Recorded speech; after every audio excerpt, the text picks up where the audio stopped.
பிள்ளைகள் அனைவரையும் திருமணம் முடித்து கொடுத்து பணியிலிருந்து ஓய்வு பெற்ற மூத்த குடிமக்கள் கீழ்கண்ட 10 கட்டளைகளை பின்பற்றினால் வாழ்வின் கடைசி பக்கங்கள் மிகவும் சுவாரஸ்யமாகவும் இனிமையாகவும் இருக்கும். முதலாவது, எந்த நிலைமையிலும் வாழ்வின் கடைசி பகுதியில் பிள்ளைகளுடன் சேர்ந்து வாழ நினைக்காதீர்கள். சுதந்திரம் அனைத்தும் பறிபோகும். இரண்டாவது, பேர குழந்தைகளின் மேல் எவ்வித உரிமையும் இல்லை என்பதை மறக்க வேண்டாம். குழந்தை வளர்ப்பில் மகனுக்கோ மகளுக்கோ எவ்வித அறிவுரையும் சொல்லாதீர்கள். அறிவுரை மற்றும் அனுபவங்களை அவர்கள் மதிக்க மாட்டார்கள். மூன்றாவது, விலகியே இருங்கள். உறவுகள் இனிமையாகத்தான் இருக்கும். என் பிள்ளை என் பிள்ளை என பதறாதீர்கள். சிறகு முளைத்த பறவைகள் அவர்கள் என்பதை நினைத்து அமைதியாக இருங்கள். நான்காவது, பொருள் இல்லார்க்கு இவ்வுலகம் இல்லை.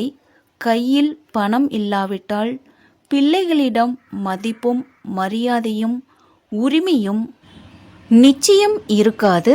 சேமிப்பு மற்றும் சுய சம்பாத்திய சொத்துக்களை உயிருடன் இருக்கும் வரை யாருக்கும் பகிர வேண்டாம். முழுவதும் பகிர்ந்தால் நிற்க வேண்டியது நடுத்தெருவில்தான். ஐந்தாவது, காலம் முழுவதும் அவர்கள் உயர்வுக்காக பாடுபட்டு பல இழப்புகளை சந்தித்து இருப்பீர்கள். அவற்றை திரும்ப திரும்ப சொல்லி காட்ட வேண்டாம். நீங்கள் உங்கள் கடமையை செய்தீர்கள், அவ்வளவுதான். ஆறாவது, கூட்டு குடும்ப வாழ்வு சிதைந்து போன தலைமுறையில் வாழ்கிறோம் என்பதை மறவாதீர்கள். தேவைப்பட்டால் வருடம் ஒருமுறை பரிசு பொருட்களுடன் சென்று பேரன் பேத்திகளுடன் சந்தோஷமாக இருந்து வாருங்கள். அங்கே அதிகம் தங்க வேண்டாம். ஏழாவது, எந்த நேரத்திலும் மருமகள் முன் மனைவியை அல்லது கணவனை விட்டு கொடுத்து பேசாதீர்கள்.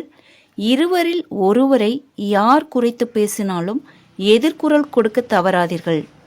பிள்ளைகள் வீட்டிற்கு சென்றால் கூடவே தேவையான மருந்து, மாத்திரை, எண்ணெய், பவுடர், சீப்பு, சோப் போன்றவற்றை எடுத்துச் செல்லுங்கள். எட்டாவது, பிள்ளைகளின் ஆடம்பர வாழ்வை விமர்சிக்க வேண்டாம். சேமிப்பின் அவசியம் பற்றி சொல்லி அவமானப்பட வேண்டாம். அவர்கள் வாழ்வது உங்கள் வாழ்க்கை போல் போராட்ட வாழ்க்கை இல்லை, நவீன கார்ப்பரேட் வாழ்க்கை. 1000 ரூபாயை பெரிதாக நினைத்தவர்கள் நீங்கள். அவர்கள் லட்சங்களை புரட்டி பார்ப்பவர்கள். ஒன்பதாவது, அதிக பாசம் ஆசை வைத்தால் அது மோசம். அவர்கள் குழந்தையை அவர்கள் கவனித்துக் கொள்வார்கள். அறிவுரைகளை தவிர்த்து விடுங்கள். 10வது, உங்களை விட அறிவிலும் திறமையிலும் அவர்கள் சிறந்தவர்கள் என்பதை ஏற்றுக்கொள்ளுங்கள் அல்லது முட்டாள்களாகவே நடியுங்கள். அப்பொழுதுதான் உங்களால் பிழைக்க முடியும்.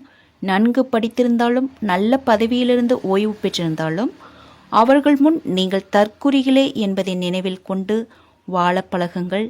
குறைக்காலத்தை நிம்மதியாக கழித்து வாழுங்கள்.